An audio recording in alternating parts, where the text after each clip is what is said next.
শুভ সকাল। কেমন আছেন সবাই? ওয়েদারটা আজকে ভীষণ স্মুদি এবং বৃষ্টি পড়ছে, মেঘলা ওয়েদার, বেশ ভালো লাগছে। আর আজকে আমি তৈরি করে ফেলছি বিরিয়ানি, চিকেন বিরিয়ানি। এই ফার্স্ট টাইম ট্রাই করব। আর চিকেনটা ম্যারিনেট করে নিয়েছি, কাশ্মীরি লঙ্কা, টক দই, আর দিয়ে দিয়েছি এতে পেঁয়াজ বাটা, আদা রসুন বাটা, এই 4টে পেঁয়াজ পেস্ট করে এটাতে দিয়েছি। তো চিকেনটা এইভাবেই ম্যারিনেট চলছে। মা তো এসেছে, আপনাদের বললাম, বাজার পাতিগুলো মা গুছিয়ে দিচ্ছে। আর এখানে আলু সিদ্ধ করে নিয়েছি, সিদ্ধ করে নিয়েছি বলতে এই ইয়েলো ফুড কালার আর একটু নুন দিয়ে মাখিয়ে তেলে ছেড়ে দিয়ে ভেজে হালকা করে এবার স্টিম দিয়ে নেব। এবার ওখানে চিকেনটা ম্যারিনেট করা থাকলো কয়েক ঘন্টার জন্য। চিকেনটা ম্যারিনেট করা রয়েছে, দেখছেন এরকম হয়ে গেছে চিকেনটা ম্যারিনেশন করে। তো চিকেনটা আগে থেকে ম্যারিনেট করে রাখলে কি হয় বলুন তো, একটু নরম হয়। কারণ এই রেসিপিটাই প্রথম আমি করছি, ফার্স্ট টাইম। তো একটু তো ভয় লাগছে কি হবে না হবে, বাট চলুন আমার সাথে থাকুন এবং আমার ভিডিওর সাথে থাকুন, আমার সাথে কিছুটা পথ চলতে থাকুন।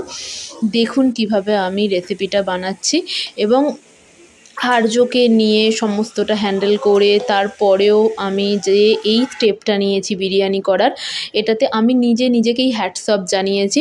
এবং বিরিয়ানির চালটা সিদ্ধ করে নিয়েছি, এখানে চিকেন কষিয়ে নিয়েছি। এবার প্রিপারেশান নিচ্ছি আমি জিনিসটাকে সাজানোর।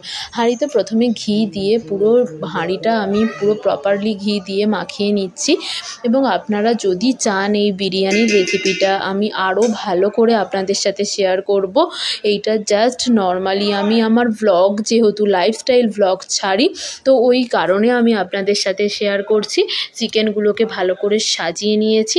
দেন এটা কি বলুন তো, খুব একটা হাইফাই বিরিয়ানিও নয় কিন্তু, বাট ঘরোয়া স্টাইলে, কোনো বদহজম হবে না, ঢেকুর উঠবে না, এইভাবেই আমি জাস্ট বিরিয়ানিটা বানাচ্ছি। দেখবেন বিরিয়ানি খেলে, বাইরের বিরিয়ানি খেলে দেখবেন বেশিরভাগ ঢেকুর ওঠে, একটা বদহজম হয়, ওটা এই বিরিয়ানিতে হবে না।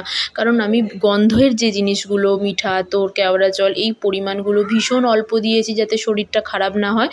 পুরো ঘরোয়া স্টাইলে বিরিয়ানিটা, এবং হালকা পুলকাভাবে, যেটা খেলে আপনাদের শরীর খারাপ করবে না। তো দেখে নিচ্ছেন আমি দিচ্ছি সানরাইজের বিরিয়ানি মশলা। তো মশলাটা আমি সানরাইজেরই কিনেছি, কিনে একটু ছড়িয়ে দিলাম ওপর থেকে। বাট সত্যি বিরিয়ানির টেস্টটা ছিল অসাধারণ এবং কোনো বদহজমের সমস্যা হয়নি, ঢেকুর ওঠেনি, সমস্ত কিছুই পারফেক্টলি ছিল। তো চালের যে ভাতটা হয়েছে সেটা এভাবেই আমি জাস্ট সাজিয়ে নিচ্ছিলাম, ডেকোরেট করে নিচ্ছিলাম হাঁড়ির মধ্যে।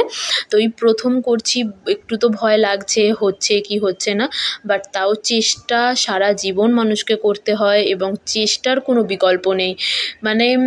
নিজের অসফলতার বিকল্প হয়তো আছে, বসে বসে আমরা অসফল হতেই পারি, বাট কিন্তু এটা সবসময় মনে রাখবেন, যদি চেষ্টা করেন, চেষ্টার কোনো বিকল্প নেই। প্রথমে ভাবতাম আমি মনে হয় সত্যিই পারবো না, বিরিয়ানিটা ভীষণ টাফ, আমার দ্বারা বিরিয়ানি হবে না, এটা আমার মনের মধ্যে হয়েই গিয়েছিল। বাট যখন দেখলাম যে না, আমিও পারতে পারি, আমি চেষ্টা তো একবার করে দেখি, তো সুতরাং চেষ্টা করে আমি এই বিরিয়ানিটা জাস্ট সাকসেসফুলি পেরেছি।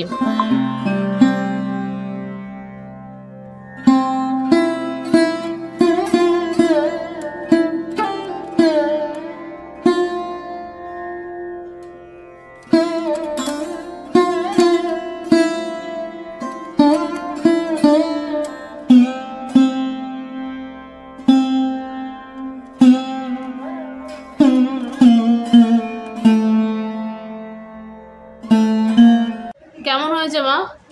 ভালো হয়েছে। বলো দেখি কেমন হয়েছে। 3 দিন রাগ করে কিছু খায়নি, আজকে বিরিয়ানি পেয়েছে, একবারে পুরো 4 প্যাকেট বিরিয়ানি নিয়ে বসেছে খেতে।